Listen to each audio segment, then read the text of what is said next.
అందరూ నమస్కారం. నా పేరు kill Venkata Ramesh Naidu, TDP state సెక్రటరీని మరియు ఏపీ టూరిజం డైరెక్టర్ని. ఈరోజు మన కొయ్యూరు మండలంలోని రాజేంద్రపాలెం గిరిజన ఆశ్రమ ఉన్నత పాఠశాల బాలికల స్కూల్కి విజిట్ చేయడానికి వచ్చామంటే, ఎందుకంటే మన 15వ తారీఖు కొంచెం సాయంత్రం ఫుడ్ పాయిజన్ అయ్యి ఒక 10 మంది పిల్లలు జాయిన్ అయ్యారని చెప్పేసి వార్తలు వచ్చినాయి. అలాగే ఈ రోజుకి వెళ్తే అది 33 మందికి చేరుకుంది. నిన్న బిర్సా ముండా గారి జయంతి కారణంగా నిన్న రావడం కావలేదు. కాబట్టి నేను మొన్న కూడా మన జర్నల స్కూల్కి వెళ్తే 53 మంది అస్వస్థ అయి ఉన్నారు. అలాగే ఇక్కడ రాజేంద్రపురం స్కూల్ దగ్గరకు వస్తే ఇక్కడ 33 మంది అస్వస్థపై ఉన్నారు.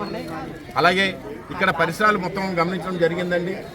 జరిగిన తర్వాత మేము మెడికల్ ఆఫీసర్ని కూడా అడిగిన తర్వాత వాటర్ కన్జెషన్ ఉందని చెప్పేసి మెడికల్ ఆఫీసర్ అంటున్నారు. అలాగే ఇక్కడ పరిసరాలు కూడా గమనించిన తర్వాత ఏదైతే ఆశ్రమ ఉన్నత పాఠశాల బాలికలు ఉన్నారో అక్కడైతే మాత్రం గెంజి వెళ్ళడానికి అవతల అవుట్లెట్ లేదండి. అది స్టాగ్న్ అయిపోతుంది. ఎందుకంటే ఇక్కడ సుమారు 394 మంది పిల్లలు ఉన్నారు కాబట్టి ప్రతిరోజు నిరంతర ప్రక్రియగా మనం రోజు అన్నం పెడుతున్నాం కాబట్టి ఆ గెంజి ప్రతిరోజు కూడా మనం కొన్ని 100 లీటర్లతోనే బయటకు వెళ్తుంటుంది. కానీ అక్కడ నుంచి వెళ్తే ప్రహారీ గోడ నుంచి యువతలకి ఆగిపోతే తప్పిస్తారు, ప్రహారీ నుంచి అవతలకి వెళ్ళడానికి ఛాన్స్ లేకుండా పోయింది. కాబట్టి ఏటీడబ్ల్యూ గారు ఈ విషయాలన్నీ మన ఏపీ సార్కి, అలాగే కలెక్టర్ గారి దృష్టికి, అలాగే పీఓ గారి దృష్టికి తీసుకెళ్ళి ఖచ్చితంగా మీరు వారం రోజులకు ఒకసారి ప్రతి స్కూల్ కూడా విజిట్ చేసి అక్కడ ఉన్న పరిసరాలు పరీక్షించి అసలు ఏమైతే లోపాలు ఉన్నాయో లోపాలన్నీ మీరు పై అధికారులు తీసుకుని వెళ్తే మేము కూడా ప్రభుత్వం దృష్టికి మేము ఖచ్చితంగా ఈ ప్రాబ్లమ్స్ అన్ని తీసుకుని వెళ్తాం. మీరు ఏటీడబ్ల్యూగా మీరు ఉన్నారు కాబట్టి మీ బాధ్యత ప్రకారం ఏదైతే మండలానికి ఉన్నారో మండలానికి ప్రతి స్కూల్కి మీరు వారంగా ఒకసారి విజిట్ చేసి ఆ ప్రాబ్లమ్స్ మీరు పైకి తీసుకెళ్తే ఖచ్చితంగా కలెక్టర్ గారు కానీ పీఓ గారికి దీని మీద చర్య తీసుకొని అవతల గవర్నమెంట్ భూమి కాదండి, అవతల ఏముంచి పట్ట భూమి ఉంది అంటున్నారు. కానీ వాళ్ళ పర్మనెంట్ సొల్యూషన్ ఏదో ఆలోచించి అధికారులు చెప్తారు. కాబట్టి మీరు ఖచ్చితంగా ఇక్కడ జరిగేది అంటే 2 విషయాలు ఇక్కడ. అదొకటి మన కేజీవీపీ స్కూల్ దగ్గరికి వెళ్తే సుమారు స్కూల్కి ఆనుకొనే దరిదాపు ఒక 4 సెంట్లోని అపరిశుభ్రంగా ఉంది. చాలా వరస్ట్గా ఉందండి అక్కడ.